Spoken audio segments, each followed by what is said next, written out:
Hola nuevamente. El video de hoy tiene como objetivo introducir al estudio del sistema nervioso. Primeramente hablaremos sobre los receptores somáticos, su clasificación y algunas formas de estudiarlos experimentalmente. Posteriormente hablaremos sobre aquellos receptores que son activados por la acupuntura neurofisiológica. Bueno, vamos a iniciar. El sistema nervioso tiene la función de recibir, transmitir, procesar y almacenar aquellos estímulos que provienen tanto del exterior como del interior, con el objetivo de transmitir y ejecutar una respuesta, la cual siempre será acorde a la naturaleza del estímulo.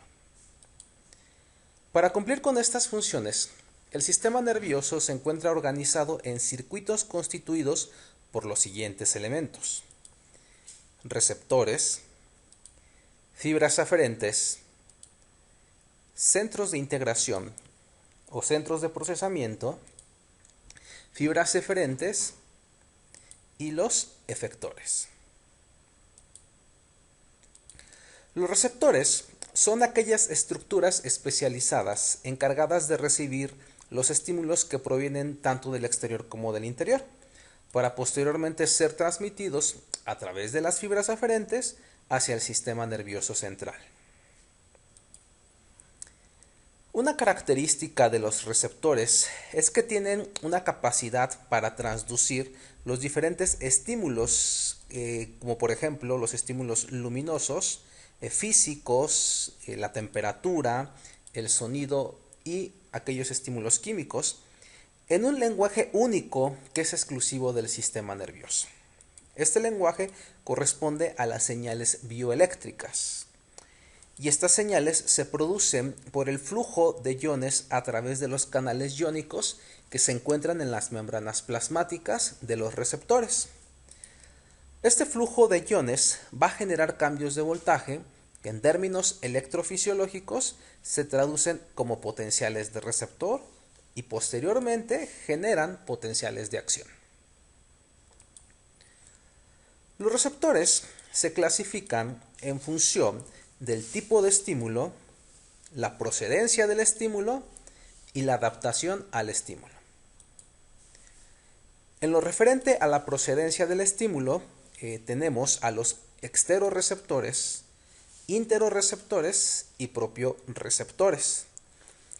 Los exteroreceptores detectan los estímulos del medio externo que inciden sobre regiones superficiales del organismo.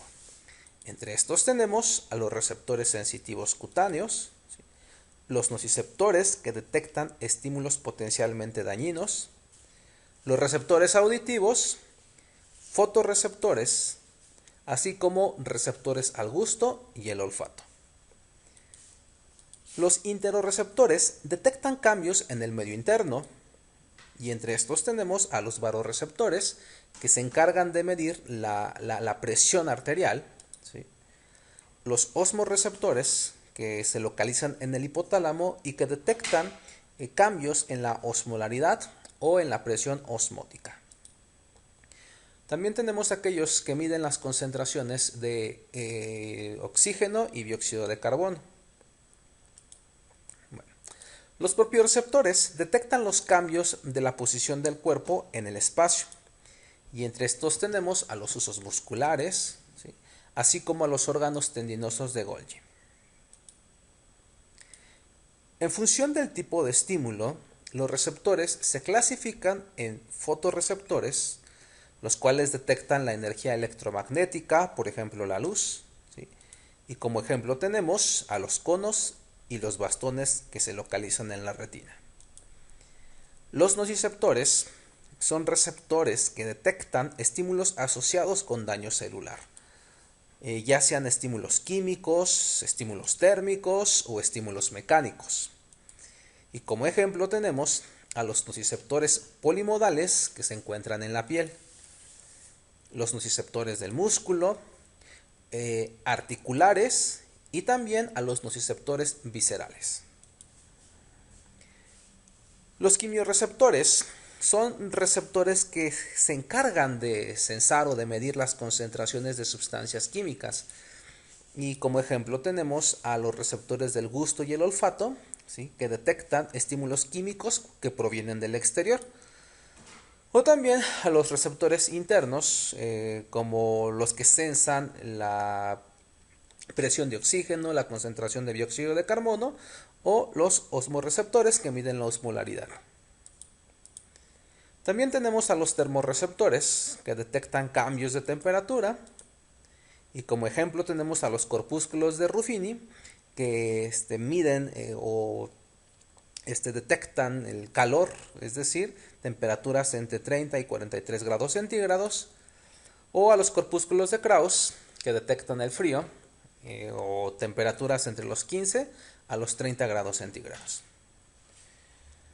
Tenemos a los mecanorreceptores, los cuales detectan cambios de energía mecánica, ¿sí?, como por ejemplo la aceleración, la compresión o el estiramiento. Como ejemplo tenemos a los receptores auditivos, los receptores del tacto, receptores vestibulares o los articulares. Los receptores también pueden clasificarse en función de su adaptación. Por ejemplo, tenemos receptores fásicos, ¿sí? Estos receptores envían información al inicio y al final de el estímulo, ¿sí? Sus características de estos receptores es que son dinámicos, ¿sí?, detectan estímulos cambiantes como la vibración y el tacto en movimiento, detectan la duración y la velocidad del estímulo, y como ejemplo tenemos a los corpúsculos de Pacini. También tenemos a los receptores tónicos. Estos, a diferencia de los receptores fásicos, es que envían la información durante la duración del estímulo, ¿sí? Recuerden que los fásicos solamente al inicio y al finalizar. En cambio, los receptores tónicos durante todo el estímulo están enviando información al sistema nervioso. Entre las características de los receptores tónicos es que la amplitud disminuye conforme avanza el tiempo, tal y como lo podemos ver en esta representación. También sirven para reconocer características del estímulo en sí, ¿sí?, proporcionan discriminación entre estímulos cercanos, y como ejemplo tenemos a los termorreceptores y a los nociceptores. Aquí les muestro algunos ejemplos de receptores clasificados en función de su adaptación. Por ejemplo, esto es la respuesta de un uso muscular, y aquí podemos que el uso muscular responde durante el tiempo que está generándose el estímulo, ¿sí?, responde constantemente. En cambio, los receptores tónicos se activan solamente al inicio, ¿sí?, del estímulo. Como podemos ver aquí, tienen menor duración en función o en comparación de los usos musculares, cuya duración del estímulo permite que se esté generando la actividad de estos receptores.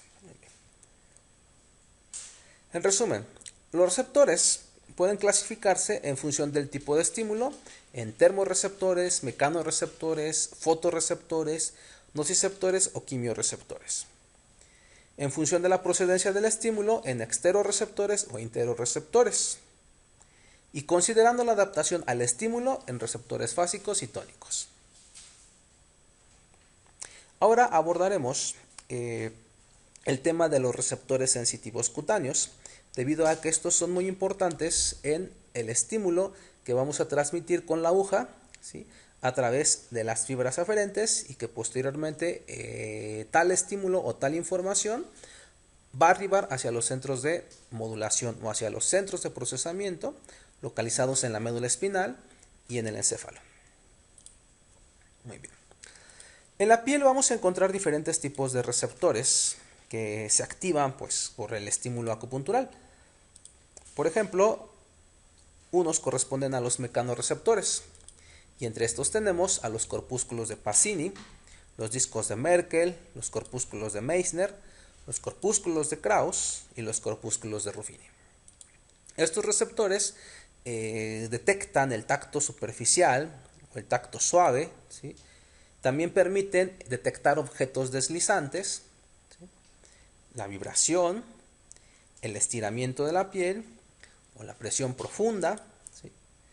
La temperatura, y estos se activan con la acupuntura superficial, es decir, con la acupuntura cutánea. También se activan durante la manipulación de la piel, por ejemplo, con un masaje. Entre los receptores cutáneos también encontramos a los nociceptores, ¿sí? Estos receptores corresponden a terminales nerviosas libres, es decir, no encapsuladas, ¿sí? Una característica es que detectan diferentes modalidades sensoriales, de ahí el término de receptor polimodal. Por ejemplo, detectan estímulos potencialmente dañinos, ¿sí? Que pueden provenir de temperaturas extremas, ¿sí? O estímulos mecánicos que también, en este caso, la intensidad del estímulo puede generar la activación de estos receptores, ¿sí? Ya sea por el tacto, la presión o el estiramiento en exceso, ¿sí? Y también podemos activar estos receptores con la acupuntura superficial. De hecho, cuando nosotros aplicamos acupuntura, una de las sensaciones del estímulo acupuntural a nivel cutáneo es un dolor agudo, ¿sí? Que resulta de la activación de los nociceptores, ¿sí? Pero es importante aprender a diferenciar el dolor que se produce por la punción de la aguja a nivel de la piel. ¿Por qué? Porque vamos a ver en otros videos o en el curso de acupuntura neurofisiológica que el estímulo que desencadenamos por la acupuntura superficial es muy diferente al estímulo que vamos a desencadenar por la sensación de Shi, ¿sí? En donde el mecanismo fisiológico es muy diferente debido a que en la sensación de Shi ya estamos activando a las fibras aferentes, ¿sí? Y las fibras aferentes no solamente van a corresponder a nociceptores, sino que también a otro tipo de receptores que les hablaré posteriormente. Bueno, una pregunta de interés es ¿cómo podemos medir la actividad de los receptores cutáneos? ¿Sí? Bueno, aquí les pongo la imagen de un corpúsculo de Pacini. Y una forma para medir su actividad es primeramente proporcionar un estímulo, ¿sí? Y posteriormente se introduce un microelectrodo que obviamente el diámetro, estamos hablando en el orden de micras, tiene una solución conductora, ¿sí?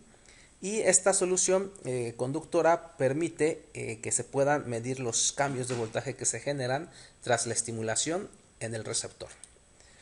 Para poder medir estos cambios de voltaje, pues es necesario tener un amplificador, ¿sí? El cual va a amplificar la señal. Recuerden que estamos hablando en el orden de los microvoltios, ¿sí? Y este amplificador después permite que la señal ingrese hacia un osciloscopio. La señal ya va amplificada, ¿sí? Y a través de este osciloscopio nosotros podemos observar la actividad que se genera tras la estimulación de este receptor. Esta actividad también puede representarse por medio de histogramas, como este que les muestro aquí. Ahora, si yo quiero estudiar, por ejemplo, los corpúsculos de Meissner, ¿sí? Recordemos que estos se localizan en la superficie, ¿sí? Aquí tenemos el corpúsculo de Meissner, ¿sí? Aquí hay una amplificación del corpúsculo de Meissner, ¿sí? Aquí nosotros tenemos el estímulo, ¿sí? El cual, dado que estos se encuentran en la superficie, es un estímulo ligero el que puede activar al corpúsculo de Meissner. Bueno, aquí está el electrodo para medir la actividad. En consecuencia, nosotros necesitamos un estímulo ligero y una forma para generar este estímulo ligero es utilizando estos filamentos conocidos como filamentos de Bonfrey, ¿sí? Bueno, aquí podemos observar la actividad de los corpúsculos de Meissner a través de este histograma en donde se grafican las señales o los impulsos por segundo, ¿sí? Y aquí tenemos el tiempo. Entonces aquí es la estimulación del corpúsculo de Meissner y aquí podemos observar en estas barras su actividad. Ahora, en lo referente a los corpúsculos de Pacini, estos se localizan más profundamente, como lo podemos ver aquí, a nivel de la dermis, ¿sí? Y los corpúsculos de Meissner son más superficiales. Entonces, para estimular a los corpúsculos de Pacini se requiere un estímulo de más intensidad y esto lo podemos generar a través de un diapasón.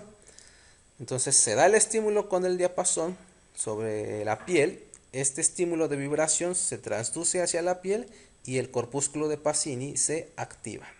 Aquí podemos observar nuevamente la actividad de este corpúsculo inducida por un diapasón a una frecuencia de 256 Hz. Ahora bien, lo interesante es que cuando se estimula con acupuntura o con una aguja en un punto de acupuntura como lo es corazón 7, la actividad de los corpúsculos de Pacini es de mayor intensidad, ¿sí? Se mantiene por más tiempo en comparación que lo obtenido con el diapasón. Si observamos la respuesta de los corpúsculos de Meissner, esta también tiende a mantenerse por más tiempo en comparación de aquella obtenida por el filamento de Bonfrey.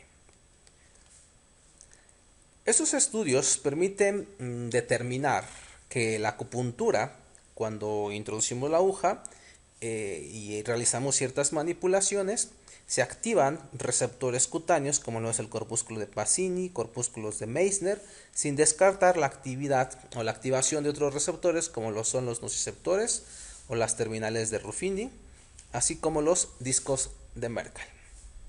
Incluso otras técnicas de estimulación, como lo de la vibración, también puede activar a los corpúsculos de Pacini, entre otros receptores más.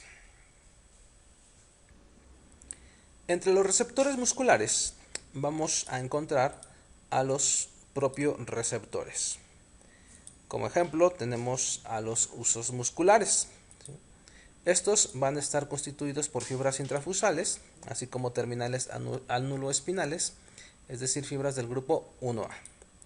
El huso muscular se caracteriza porque se encuentra en el interior de los músculos, en paralelo a las fibras musculares, y tienen como función informar acerca de la orientación del cuerpo en el espacio y la posición de los miembros. Responden a cambios de longitud muscular y se activan por la acupuntura cuando se coloca la aguja a nivel de los vientres musculares. En el músculo también encontramos mecanorreceptores que pueden tener también una función de propio receptor, ¿sí? Pero a su vez también permiten detectar la presión profunda, ¿sí?, a nivel del músculo, la vibración profunda, ¿sí?, y la acupuntura cuando se introduce la aguja hasta el músculo. También vamos a encontrar nociceptores, los cuales detectan los estímulos potencialmente dañinos a nivel del músculo, o también se activan cuando la acupuntura se introduce a nivel de las fibras musculares. Aquí tenemos la animación. Muy bien. Ahora, entre los receptores tendinosos y articulares tenemos a los órganos tendinosos de Golgi, el cual es un órgano propioceptivo que está situado en serie a los tendones de los músculos esqueléticos, ¿sí?, a diferencia del huso muscular que se encuentra en paralelo. El órgano tendinoso de Golgi está formado por fibras de colágena, las cuales conectan por un extremo el músculo y por el otro el tendón. Esta se encuentra envuelta de una cápsula de tejido conectivo y se activan por el estiramiento, el estiramiento muscular, y miden la tensión muscular. También vamos a encontrar receptores articulares como los discos de Merkel, corpúsculos de Pacini, las terminales nerviosas y los corpúsculos de Meissner. Estos detectan la dirección y velocidad del movimiento, la postura y el estímulo potencialmente dañinos. Muy bien. En resumen, el sistema nervioso se compone de 5 elementos que incluyen receptores, fibras aferentes, centros de integración, vías eferentes y efectores. Los receptores constituyen los primeros elementos que ingresan la información hacia los centros de procesamiento. Y estos se clasifican en función del tipo, fuente y adaptación a los estímulos. Los receptores son elementos críticos para detectar el estímulo desencadenado por la hoja de acupuntura y en consecuencia transmitirlo hacia los centros de modulación central. Vamos a terminar este video de introducción al sistema nervioso con esta pregunta. ¿Qué tipo de fibras aferentes transmiten los estímulos captados por los receptores? Para contestar esta pregunta es importante que sigan visitando nuestro canal, porque en el siguiente video vamos a hablar sobre las fibras aferentes y también su relación con la acupuntura neurofisiológica, y vamos también a comenzar a armar este circuito que participa en los efectos de la acupuntura desde la perspectiva neurofisiológica. Recuerden que son 5 elementos: receptores, fibras aferentes, centro de procesamiento, centro de almacenamiento o centro de integración, las vías eferentes y los efectores. Estos 5 elementos también participan en los efectos terapéuticos de la acupuntura. No olviden también visitar nuestras páginas, como la página de Acupuntura Books, en donde pueden adquirir estos ejemplares de manera electrónica. Son libros de nuestra autoría, ¿sí? Bases neurofisiológicas y moleculares de la acupuntura, entre otros más. También en la página del Instituto de Ciencias y Medicina Integrativa pueden adquirir o consultar el contenido de estos materiales. Y bueno, nuevamente dejo aquí los contactos, mi correo, ¿sí? Para cualquier información en lo referente al estudio de la acupuntura desde la perspectiva neurofisiológica, y incluso si por ahí hay algún interesado en colaborar en cuanto a los estudios que estamos realizando, y también si hay interesados en cursar el diplomado de acupuntura neurofisiológica y molecular. Muchas gracias por su atención y no olviden suscribirse a este canal para que estén al tanto de los videos que vamos a seguir subiendo en lo referente al conocimiento del sistema nervioso. Muchas gracias.